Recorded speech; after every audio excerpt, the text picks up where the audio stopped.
Bismillahirrahmanirrahim. Assalamualaikum warahmatullahi wabarakatuh. Innal hamdalillah nahmaduhu wa nasta'inuhu wa nastaghfiruh wa na'udzu billahi min syururi anfusina wa min sayyiati a'malina. May yahdihillahu fala mudhillalah wa may yudlil fala hadiyalah. Asyhadu an la ilaha illallah wahdahu la syarikalah wa asyhadu anna Muhammadan abduhu wa rasuluh. Allahumma shalli ala Muhammad wa ala alihi wa ashabihi wa man tabi'ahum bi ihsanin ila yaumiddin. Amma ba'du fa ya ibadallah usikum wa nafsi bitaqwallahi faqad fazal muttaqun. Marilah kita lanjutkan kajian tafsir surat Al-Baqarah yang sekarang kita akan membahas ayat ke-197.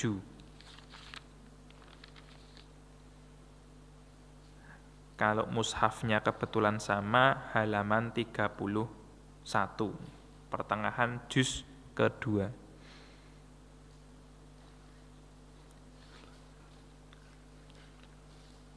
Saya terjemahkan terlebih dahulu ayat 197.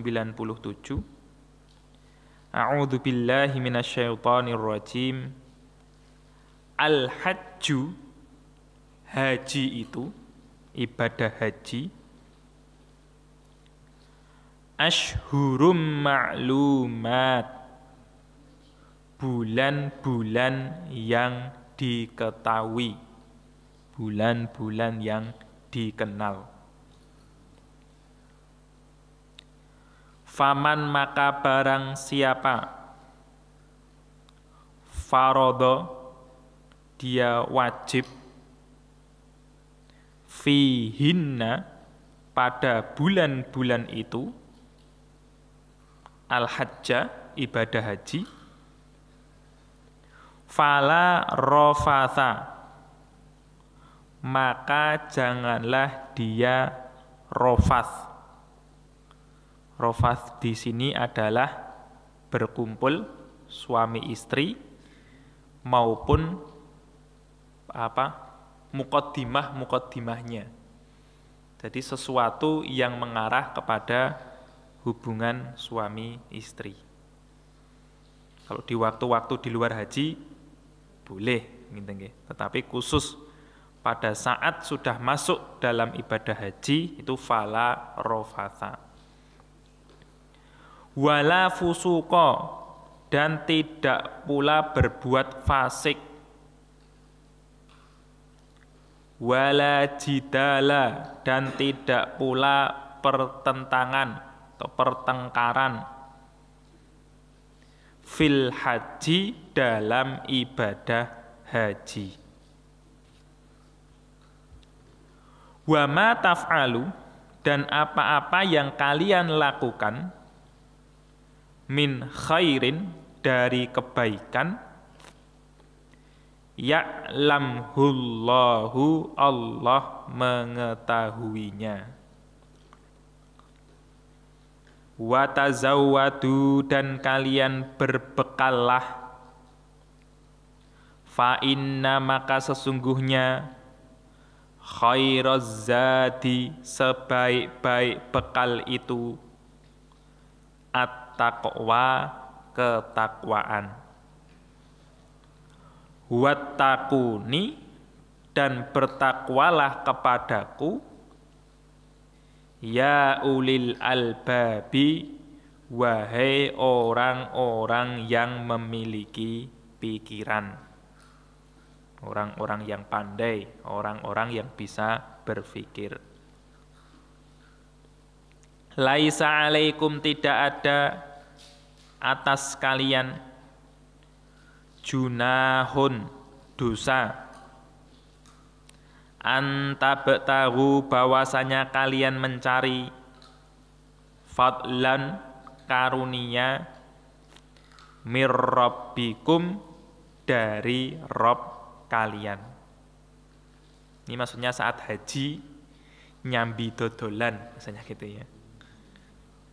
Faida maka apabila afattum kalian bubaran min arafatin dari Arafah, padang Arafah,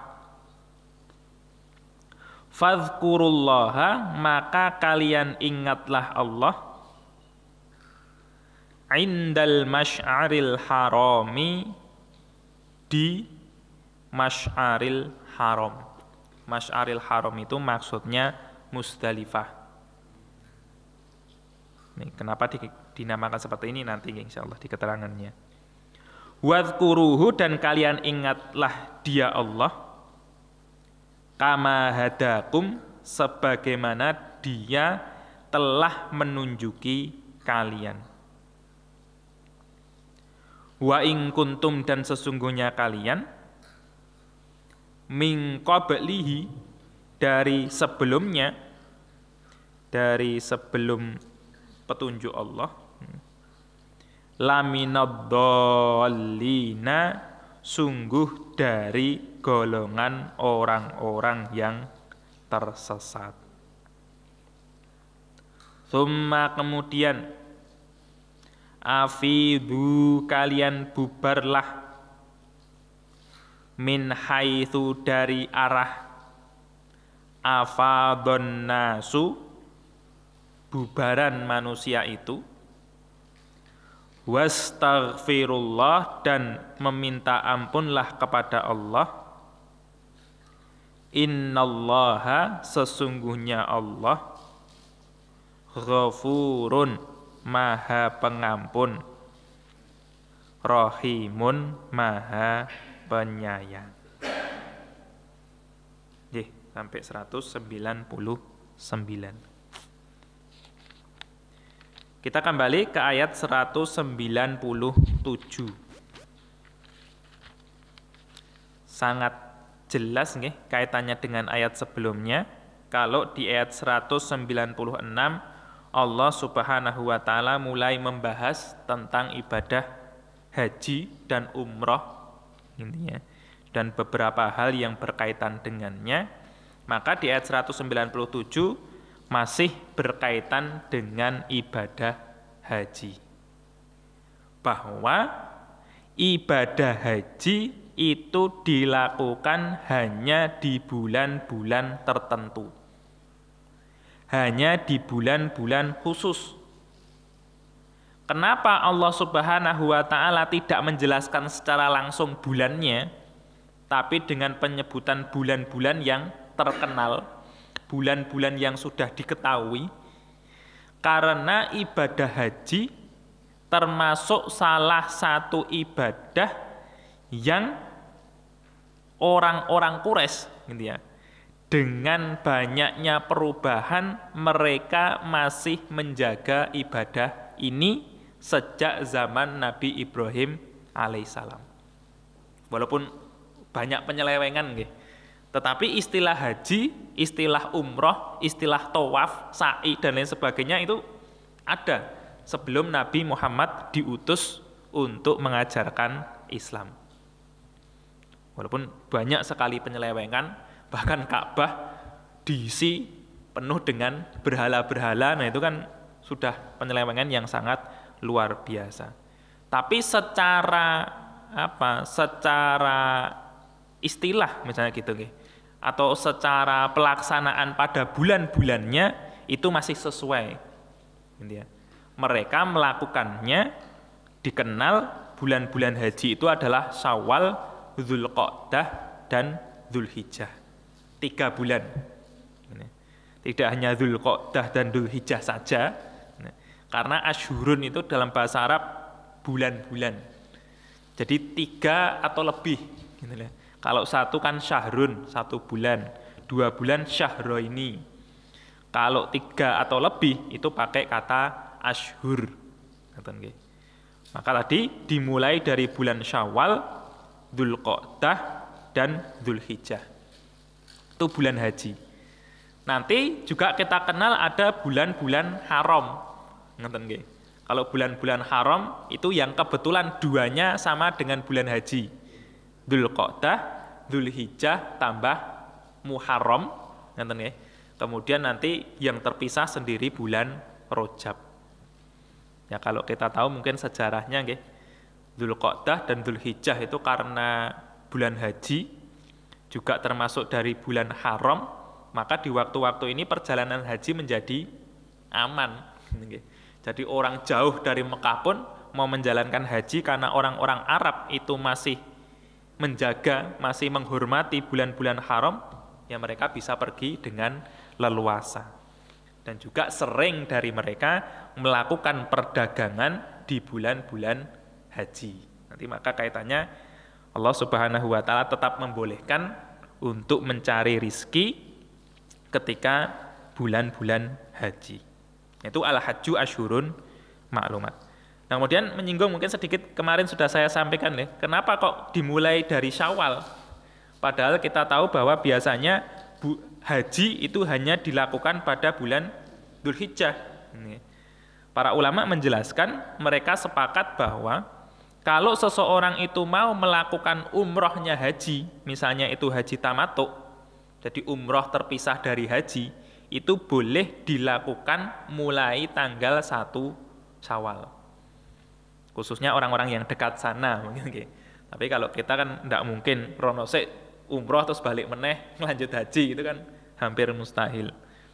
Maka kalau orang-orang yang jauh ya biasanya tetap mepet gitu ya, mepet pada bulan Dzulhijjah. Tapi sekiranya ada orang yang mau mulai apa istilahnya umroh dulu gitu ya, karena mungkin jaraknya yang tidak terlalu jauh, wah engko nek mepet-mepet ndak wis rame misalnya gitu ya, kemudian mau memulai terlebih dahulu, itu tidak masalah. Nah kemudian bulan Dzulhijjahnya memang ada beberapa pendapat. Salah satunya berpendapat yang dimaksudkan bulan Dzulhijjah itu ya cuman awal-awalnya sampai tanggal ke-13. Tapi dari mereka ada yang membolehkan bahwa tawaf ifadah gitu ya, salah satu rukun haji yang tidak boleh ditinggalkan, itu maksimal dilakukan pada tanggal 29 atau 30 Dzulhijjah. Entah karena apa ya wallahu alam, tapi secara aturan itu boleh gitu ya. Tapi ya tentunya kan secara umum dan dirampung ke sisan biar urusannya segera selesai. Tapi kalaupun ada yang karena suatu hal kemudian misalnya sakit atau hal-hal yang lain sehingga tidak bisa meneruskan sampai melakukan tawaf ifadah, itu boleh dilakukan sampai akhir bulan Dzulhijjah. Maka karena rangkaian haji tadi bisa dilakukan selama 3 bulan ini, walaupun pokoknya kan cuma 6 ya, mulai tanggal 8, 9, 10, 11, 12, 13, tetapi Allah Subhanahu wa taala menyebutkan asyhurun ma'lumat, 3 bulan yang sudah dikenal pada zaman itu. Faman faradha fihinnal hajja, maka barang siapa yang wajib atasnya itu haji, ini maksudnya siapa yang sudah memulai ibadah haji.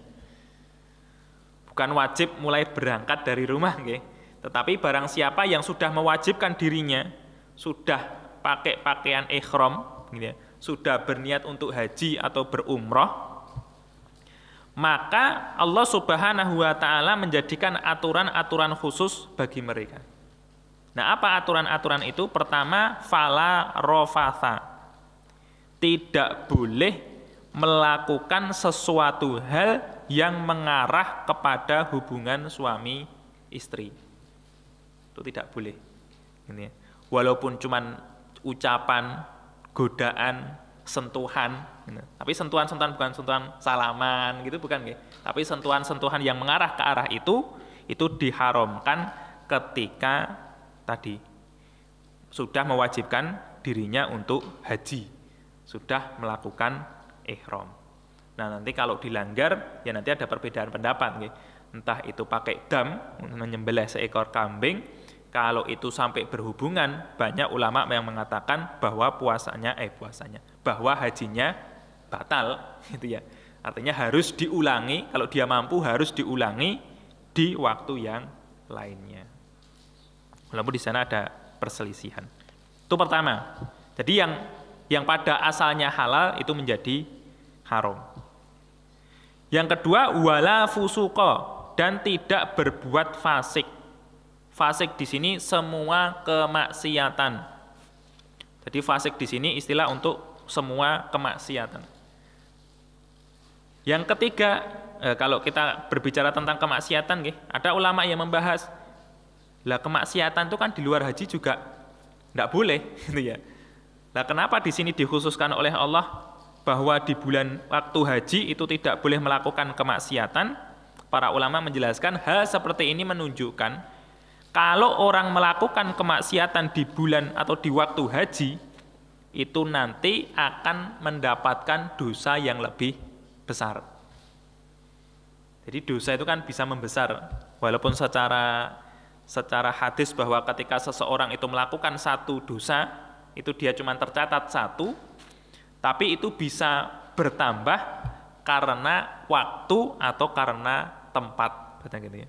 Jadi orang bermaksiat neng pos misalnya gitu ya, atau di depan rumahnya, sama bermaksiat di dalam masjid, ya beda. Bermaksiat di masjid sini, misalnya gitu ya, sama bermaksiat di Masjidil Haram, misalnya waktu umrah atau waktu haji, ya beda dosanya. Sama orang melakukan dosa di malam hari, di hari-hari biasa, sama di malam hari pada akhir Ramadan misalnya itu, yang tetap mempunyai nilai yang berbeda. Ulama berpendapat seperti itu. Paling tidak yang pertama karena dosanya kepada Allah Subhanahu wa taala, yang kedua karena menodai hari-hari atau menodai tempat-tempat yang sudah dihormati oleh Allah Subhanahu wa taala. Maka di sini ditekankan oleh Allah waktu haji itu jangan berbuat maksiat. Kemudian dikhususkan lagi wala jidala fil haji. Jangan berselisih dalam persoalan haji. Jadi waktu haji saja udur-uduran dalam perkara haji itu tidak boleh. Apalagi sampai udur-uduran, sampai bertikai, sampai bertengkar dalam urusan yang lain. Urusan kamar mandi, karena banyaknya orang rebutan kamar mandi, rebutan makanan, rebutan tempat istirahat. Yang konon kalau dari cerita sangat mungkin karena banyaknya orang yang berkumpul di suatu tempat pada saat itu, karena kondisi yang capek mungkin tanggal 8, tanggal 9, tanggal 10 hampir dikatakan tanpa istirahat, pindah tempat, melakukan zikir, melakukan ibadah terus-menerus, yang mungkin sebelumnya tidak terbiasa seperti itu, biasanya di rumah sendiri, nyaman, tidak ada yang mengatur karena di wilayah sendiri, kok berpindah di tempat lain, kadang-kadang tidak jadi ketua kloter, malah jadi anak buah, biasanya diarah-arahke gitu ya. Kan tidak semuanya orang senang, apalagi kalau ternyata kebetulan ketua kloternya ya rodok galak misalnya seperti itu, atau rodok nganyelke misalnya seperti itu, ya sering terjadi adu mulut, bukan tidak harus bertikai sampai berantem adu mulut saat haji. Maka wala jidala fil haji, karena kemungkinan ingin sangat besar, Allah menekankan itu tidak boleh dilakukan.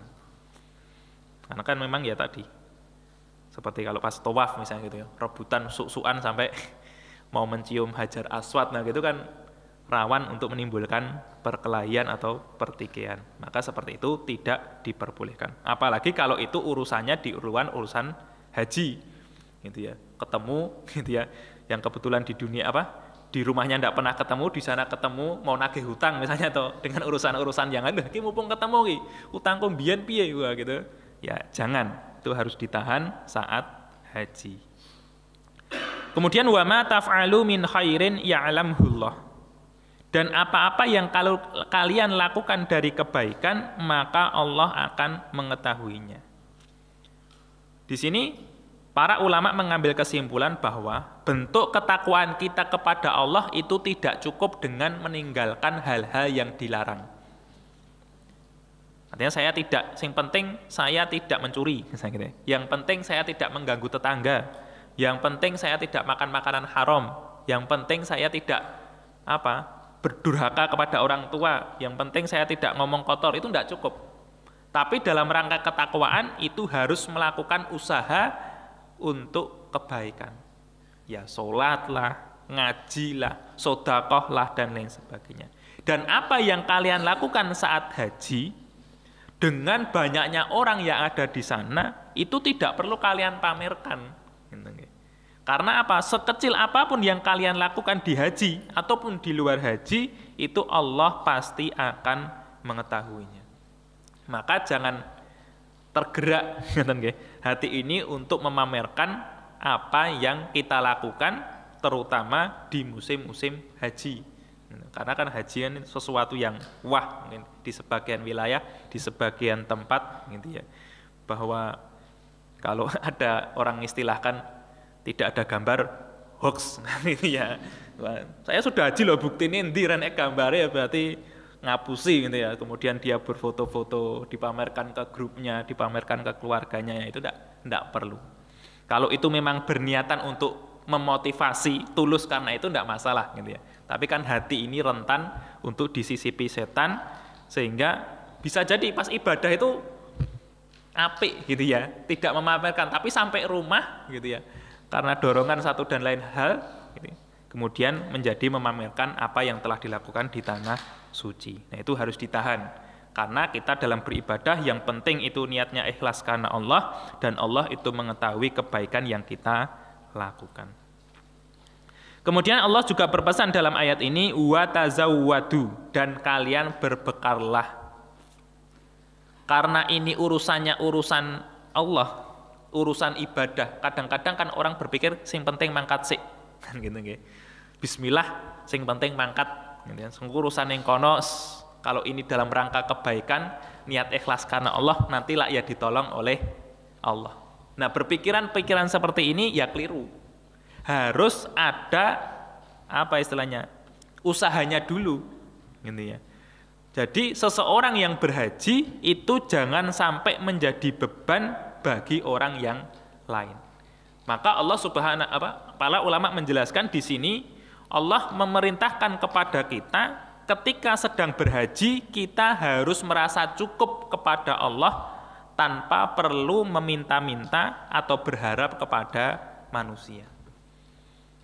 Kalau secara umum kalau tidak sanggup kan ya berharap mah, mbok menawa aku dikei misalnya, mbok menawa saya ditumpangi istirahat, mbok menawa saya dinunuti kendaraan dan lain sebagainya. Karena apa? Karena tidak membawa bekal. Tapi kalau membawa bekal, bahkan mungkin bisa membantu orang lain, gitu ya. Dirinya sendiri tidak berharap kepada bantuan orang lain, hanya berharap ridha Allah Subhanahu wa taala, dan dia dengan kelebihan bekalnya mungkin bisa membantu orang lain ketika beribadah haji. Yang secara umum ya berarti pahalanya lebih, pahalanya tambah lagi ketika berhaji. Maka syaratnya haji kan manistato'a ilaihi sabilan, gitu ya. Harus mampu untuk pergi ke sana. Mampu itu dirinya sendiri, bisa makan, bisa tinggal, bisa pergi ke sana, gitu ya. Dan juga mampu untuk meninggali, gitu ya, atau menafkahi orang-orang yang dia tinggalkan. Maka tidak hanya dirinya sendiri, tapi keluarganya di rumah juga harus diperkirakan. Maka sebagai orang yang seperti ini, ya baru wajib, gitu ya. Kalau misalnya baru, sing penting aku iso mangkat, lah sing ning omah wis kok nyambut gawe dhewe misalnya gitu ya, ya belum mampu namanya. Atau mungkin uangnya sudah ada, kesehatannya yang tidak memadai. Kesehatannya bisa, uangnya ada, Mekai tutup misalnya gitu ya, karena corona. Nah itu kan macam-macam. Ketika Allah belum berkehendak untuk memanggil hamba-hambanya.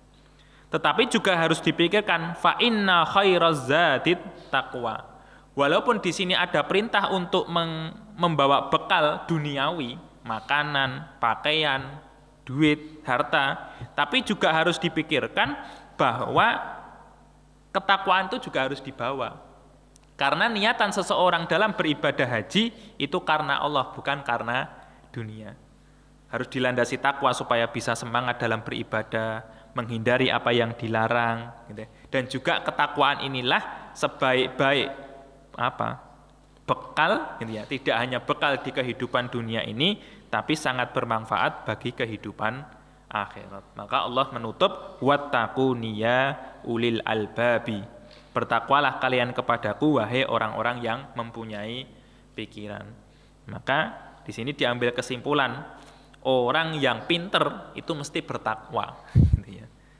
Kalau orang sepinter apapun tidak mau bertakwa, jadi kepintarannya itu hanya kepintaran ya istilahnya duniawi. Gitu ya. Hanya sebatas pengetahuan, tidak ada kebaikan dalam ilmunya. Kalau dia berilmu, pinter, pandai, cerdik, gitu ya, itu mesti mau bertakwa kepada Allah Subhanahu wa Ta'ala. Kemudian di ayat 198, laisa alaikum junahun an tabtaghu fadlan mir rabbikum. Ini tadi, karena musim haji itu musim termasuk dari bulan-bulan haram, artinya keadaannya sangat aman, yang secara umum mungkin di ilmu ekonomi nek akeh uang itu biasanya opo-opo laris. Kan biasanya gitu ya. Mungkin pengajian, tablik akbar, jagong itu kan biasanya banyak orang yang jualan CFD atau dan lain sebagainya karena banyak orang. Dan itu juga yang dilakukan oleh orang-orang Arab pada zaman dahulu. Mereka membuka pasar-pasar, mereka membuka lapak-lapak ketika musim haji. Karena berkumpulnya mungkin ratusan ribu orang untuk melakukan ibadah haji, dan mereka ya perlu makan, perlu minum, perlu pakaian, perlu oleh-oleh dan lain sebagainya. Maka sejak dulu sudah dikenal bahwa tadi mereka selain melakukan ibadah haji juga melakukan jualan. Nah, hal yang seperti ini tetap diperbolehkan oleh Allah Subhanahu wa Ta'ala ketika perdagangan atau ketika mereka mencari rizki dari Allah tidak mengganggu haji. Jadi misalnya berangkat haji, niatku haji, tapi sisan nggawa barang, itu boleh. Dan katanya ini umum dilakukan oleh pelajar-pelajar Indonesia yang berada di Mekah, gitu ya. Wah, mumpung banyak orang, gitu ya, sekalian ke sana, kesanian haji di Mekah, ya juga entah dodol kitab, dodol souvenir dan lain sebagainya, itu konon sering dilakukan oleh mereka untuk tambahan bekal, gitu, untuk tambahan sangu sekolah. Tapi secara umum itu diperbolehkan ketika pertama tidak mengganggu dan kedua tidak menjadi niat utama. Yang penting aku dodolan sik, gitu ya. Kalau pas leren tak sambil haji, nah itu tidak boleh. Tetapi ketika pergi untuk haji sambil menunggu tanggal 8 di awal-awal Dzulhijjah dia berdagang, nanti akhir haji kemudian dilanjutkan berdagangnya, itu tidak mengapa. Maka dari ini sebagian ulama mereka membolehkan, gitu ya, orang melakukan suatu ibadah diiringi dengan niatan duniawi. Karena sebagian ulama tidak membolehkan. Tidak membolehkan itu dalam arti bisa mengurangi pahala. Jadi aku tak naik masjid, gitu ya. Aku tak karo nek ketemu si fulan karo ngabari sisuk rapat arte. Nah, misalnya gitu ya. Kalau itu tidak menjadi tujuan utama, dengan dalil ini mereka ulama justru apa-apa, gitu ya.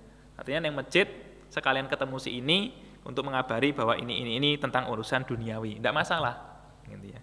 Ketika diiringi. Artinya tidak dipeng-pengke untuk urusan itu, gitu ya. Artinya ninggal ke dzikir kudu ketemu iki, ninggal ke salat sunah kudu ketemu iki, itu enggak. Tetapi kalau sekedar mengiringi, karena hal seperti itu kan nggih manusiawi kan ya. Sisane masjid karo iki, sisane masjid taruh tak mampir rono, gitu ya. Podo-podo metune, itu kan sangat wajar. Maka seperti itu tidak apa-apa, salah satu dalilnya ayat ini. Haji saja, gitu ya, diiringi atau diniati karena mencari diiringi dengan niatan mencari rizki dari Allah itu juga tidak masalah, apalagi ibadah-ibadah yang lain. Wallahu a'lam dalam urusan ini. Nah, fa idza afattum min arafatin fadhkurullaha indal masy'aril haram. Maka apabila kalian bubaran dari Arafat, Arafat itu saat wukuf nggih. Bubaran wukuf di Arafah. Jadi sekitar sore nggih. Sore nanti sholat maghrib dan isya-nya di Musdalifah, nek tekan gitu ya. Kan kadang-kadang karena macetnya, karena banyaknya orang itu tidak sampai sana, katanya seperti itu. Tapi secara dasar bahwa ketika matahari menjelang tenggelam itu sudah berpindah ke Musdalifah. Nah, maka apabila kalian sudah selesai dari Arafah, maka ingatlah Allah di Musdalifah. Jadi wukufnya selesai tanggal 9, menjelang maghrib pindah ke Musdalifah.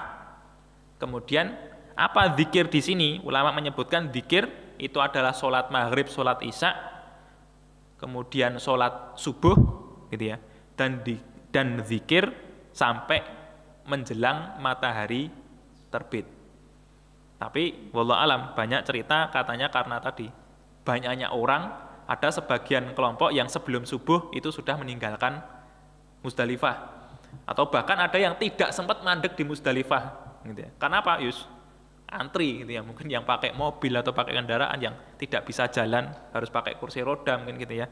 Karena waktu yang terbatas, orang yang sangat banyak, jalan yang terbatas juga aksesnya, maka tidak mungkin sampai mabit di Musdalifah.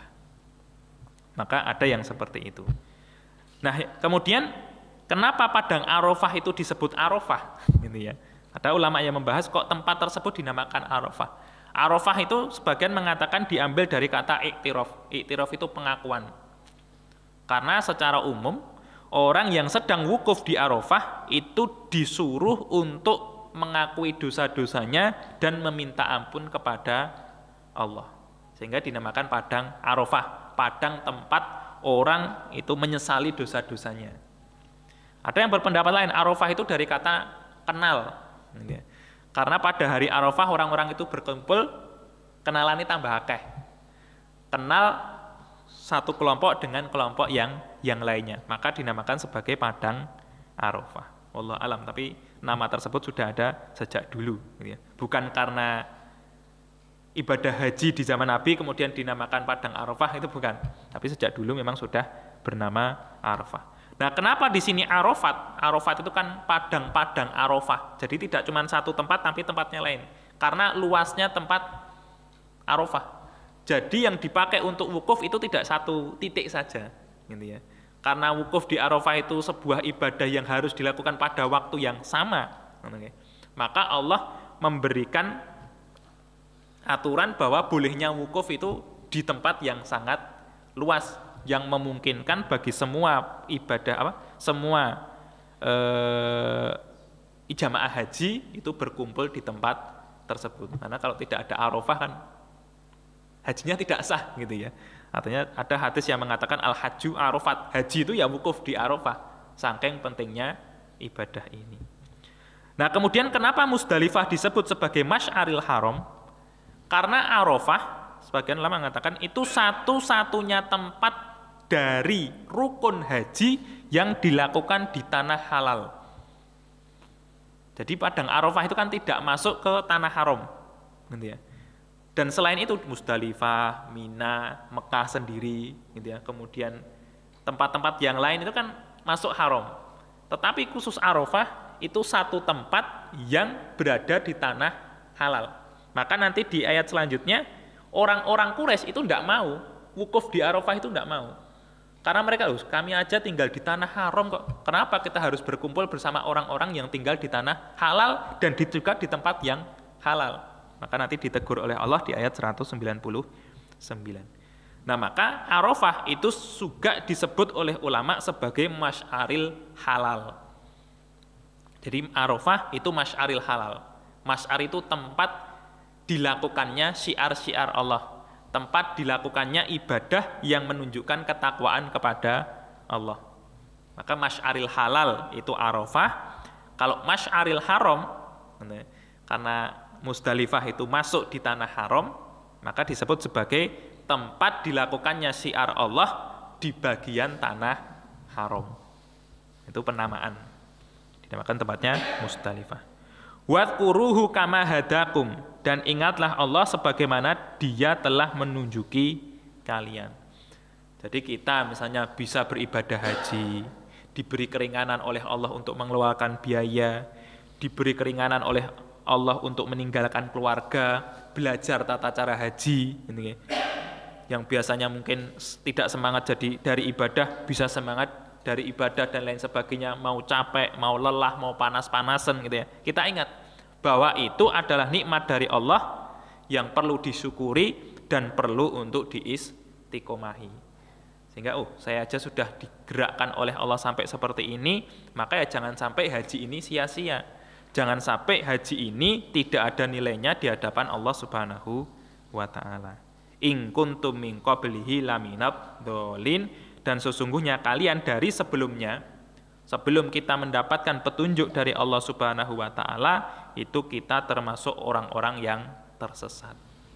Jadi petunjuk, kita mau melakukan kedekatan kepada Allah, kita melakukan khususnya di sini haji, kita digerakkan oleh Allah untuk mau sedekah, untuk mau berkorban dengan harta dan jiwa, mungkin seperti ini, dengan lelahnya, dengan urusan yang sangat melelahkan, dengan urusan yang sangat memeras pikiran, gitu ya. Kita digerakkan oleh Allah untuk itu, maka itu sebuah karunia yang sangat besar yang harus dipertahankan, yang harus diistiqomai. Nah, kemudian Allah Subhanahu wa taala di ayat 199, "Tsumma afidu min haitsu afadun nasu."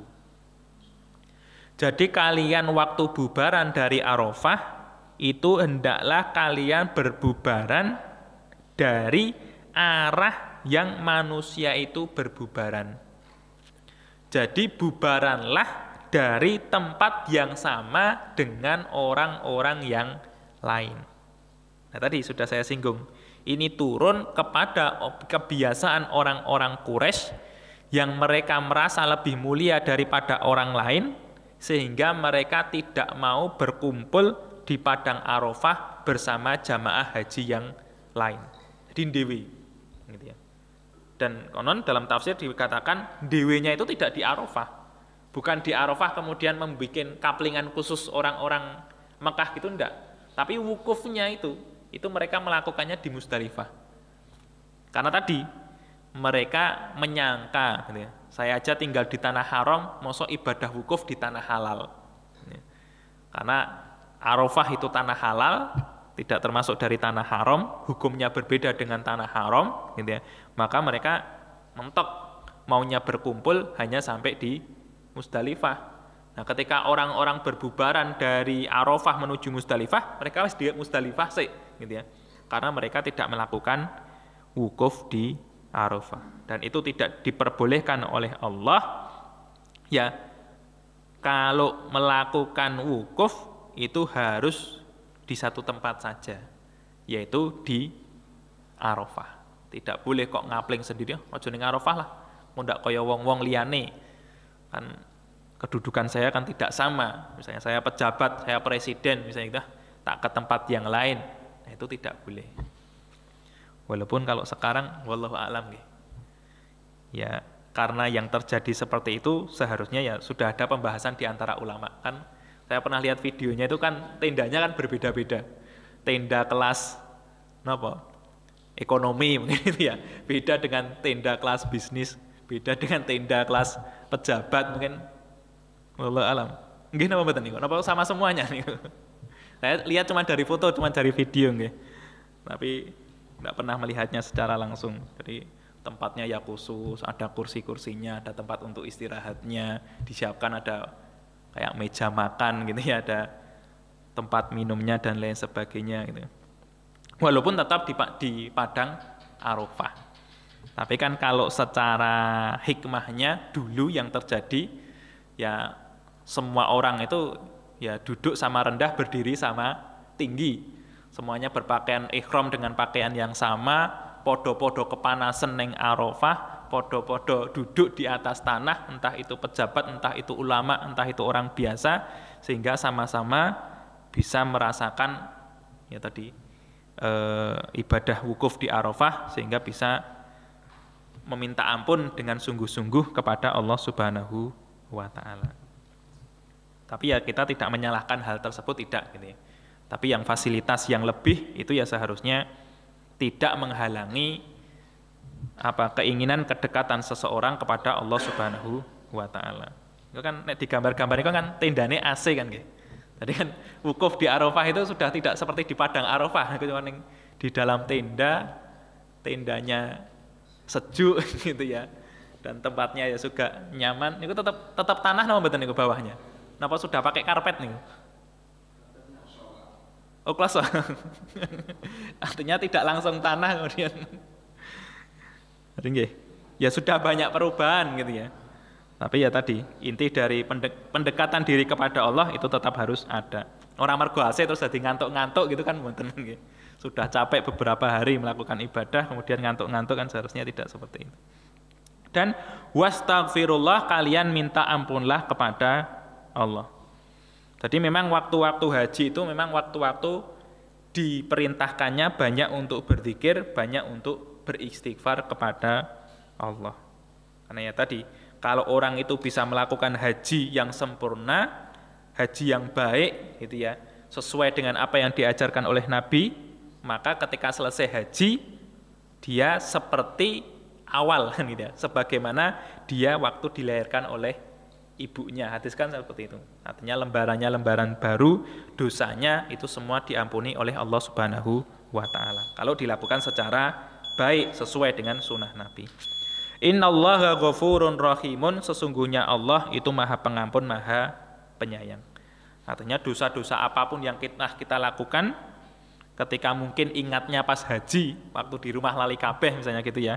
Tapi waktu haji itu benar-benar dirasakan, benar-benar menyesali, ya segera minta ampun kepada Allah dan berjanji kepada Allah Subhanahu wa taala untuk tidak melakukan dosa-dosa itu lagi. Karena apa?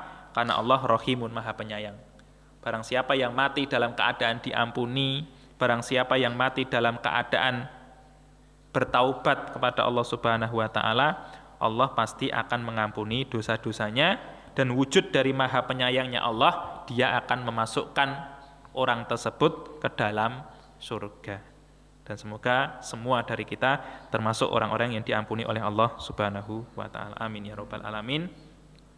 Mungkin cukup sekian yang bisa saya sampaikan sedikit dari persoalan haji. Semoga semua yang belum dari kita mendapat panggilan, yang sudah double mendapatkan kesempatan lagi untuk menuju Baitullah untuk melaksanakan ibadah haji atau ibadah umroh. Amin ya rabbal alamin. Faqulu qouli hadza astaghfirullahi wa lakum walhamdulillahi rabbil alamin. Subhanakallahumma wa bihamdika asyhadu an la ilaha illa anta astaghfiruka wa atubu ilaik.